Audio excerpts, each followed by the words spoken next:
Toronto Maple Leafs have made multiple moves ahead of tonight's huge game against the Carolina Hurricanes. Berube is making some changes that have Leafs fans very intrigued. We'll break that down and discuss what this means going forward ahead of what is one of the bigger games so far this season. Stay tuned for all that in this episode. But before we get into it, quick reminder, if you're part of the percentage who aren't subscribed to the channel, this is the place to be for daily Leafs content. And we will be live following tonight's game, so make sure to tune into the live stream then. But Darius, there's a lot to go over today. And obviously, they play the Hurricanes tonight, a huge matchup. The Leafs are coming off a bunch of wins in a row. They're rolling, one of the hottest teams in the NHL. They're going up against one of the best teams in the NHL in the Carolina Hurricanes. And it's going to be a wild game. We have a bunch of updates to go over for you all. So you can see this here. Leafs skate is about to get underway, and it started with Craig Berube and Connor Timmins engaging in a conversation beforehand, and that lended a lot of, we had a discussion about it, what's going to happen with the lines tonight. We'll dive into those in a minute, but I want to start with the defense pairs before we dive into the forward group, because this is a big change here, and it is Riley and Tanev together now with OEL, Philip Myers, Benoit, and Connor Timmins. Now,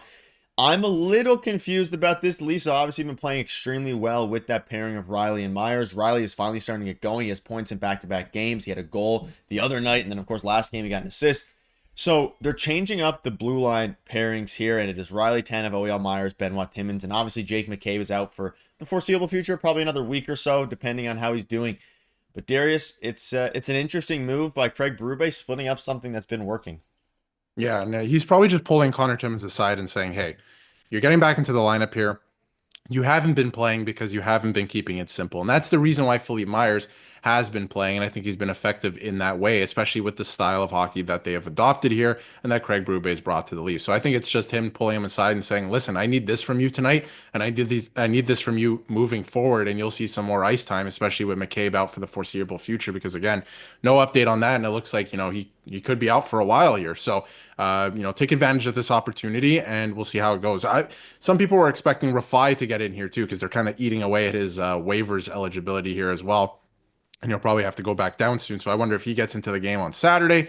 But again, it's Timmins tonight. And in terms of the other defense pairings and kind of the shakeup, OEL being with Tanev, I'm not sure works, right? And I think that's kind of why they shook it up here. And he's going with Myers. So it's going to be an interesting night in terms of these D pairings. Carolina is a great team, very well structured. So it's going to be a tough game. Leafs are on a roll though, but shaking a couple things up here. And Berube shaking some stuff up on the offense as well. Yeah, I just like the way that Myers and Riley were playing together. We obviously talked about it in our videos and in the live streams as well. But OEL and Tanev has been an extremely interesting pairing. And we can dive into the lines a little bit because there is some changes here. The top line remains the same of Nyes, Matthews, Marner. The second line is seeing a change because Pacioretty, there's a lot of different lines here. McMahon, Tavares, Nylander, second line, Robertson, Domi, Lorentz, Dewar, Kampf, and Holmberg, with Pacioretty being the extra and Ryan Reeves not playing, which is not a surprise to anybody. But what is a bit of a surprise here is that Pacioretty is out and they have Nick Robertson in the game alongside Domi and Steven Lorentz. So Lorentz remains in the third line. They have Dewar, Kampf, and Pontus Holmberg factors in. So, two changes really compared to last game. You're getting Holmberg in and you're getting Nick Robertson in. Once again, some changes I didn't necessarily expect today. I expected Reeves to come out and probably Nick Robertson to come in, but Max Pacioretty is factoring out of the lineup. I don't think it's necessarily because of his play. Let's keep in mind he is, 34, 35 years old. He's not going to play every single game. But some very interesting decisions now, because now you have Nick Robertson and Pontus Holmberg in, which against a very good Carolina Hurricanes team scares me just a little bit. And Lorentz stays up there on that third line as well. So that's something to keep an eye on too, tonight's game. But it's an interesting third line. Robertson gets back in. He's earned an opportunity, I think, so far with his play last month to see the ice again. I don't think he should be scratched, multiple games consecutively in a row. So he's going to see the ice. Holmberg gets back in. He's been scratched, right? So, and there's a lot of question marks around Holmberg. So I wonder what he's going to do on the fourth line. And in terms of Pacioretty, he can't play every game. The style that he's playing, even when he's healthy, when he has missed games so far this season, it's been because he's been injured or what have you. So he cannot play every game. We knew that was going to happen coming into the season, especially the way he's playing. So he's going to get the night off. I think it's fine.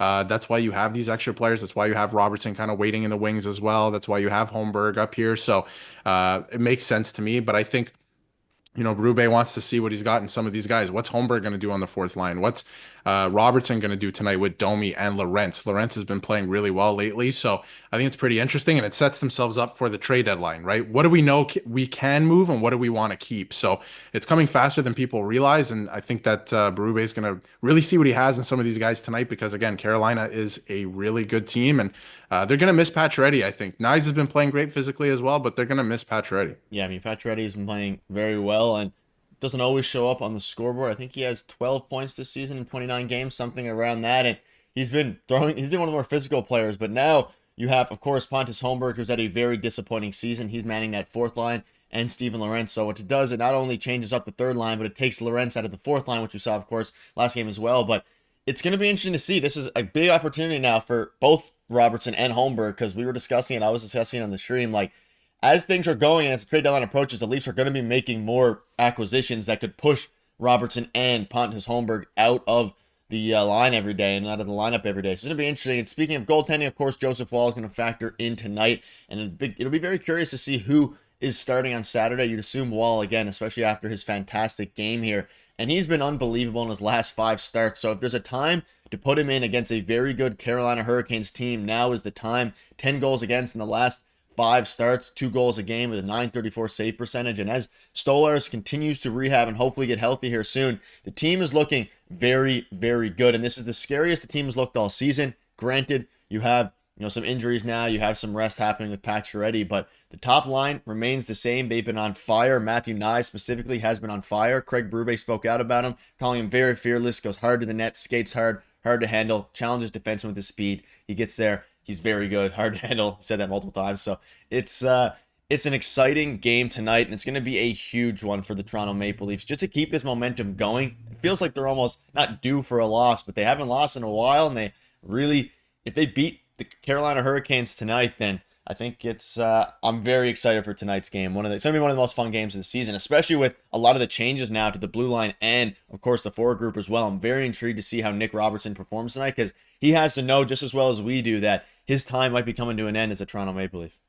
Yeah, and I think that's very interesting to keep an eye out for too. And tonight, I mean, there's a lot of changes, so there's a lot to look for and who's working with what, and working with who on the blue line. So I think that's going to be very interesting. And the Leafs are one of the hottest teams right now heading into this game, and it's a big game. If they win this one, I mean, one of the hottest teams in the league. They're slowly catching up to first overall in the entire NHL, which I think is really impressive and something that I don't know many of us saw coming earlier this season or even before the season started. I was saying that I thought they were going to take a step back in terms of the regular season. Not the case. They've been playing great. So lots to look for tonight. Joseph Woll's been fantastic. Matthew Nyes is firing on all cylinders.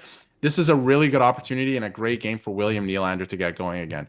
There's times throughout every season where he takes some time off. He takes like maybe a month off, right? It happens every season. Let's get back on track tonight. Let's see what he can do.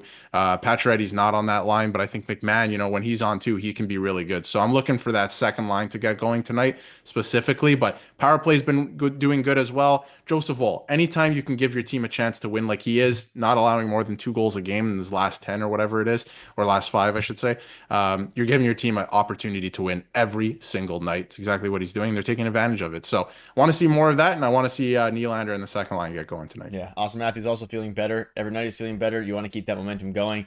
Line mates are making it easy on him. Hopefully they can keep this going, and hopefully Bobby McMahon continues to do what he does when he's on these top lines and perform at a very good 5-on-5 goal-scoring clip. That'll wrap it up. Let us know down below what your thoughts are. We will be live following tonight's game, so make sure you tune into that. Thank you guys for watching.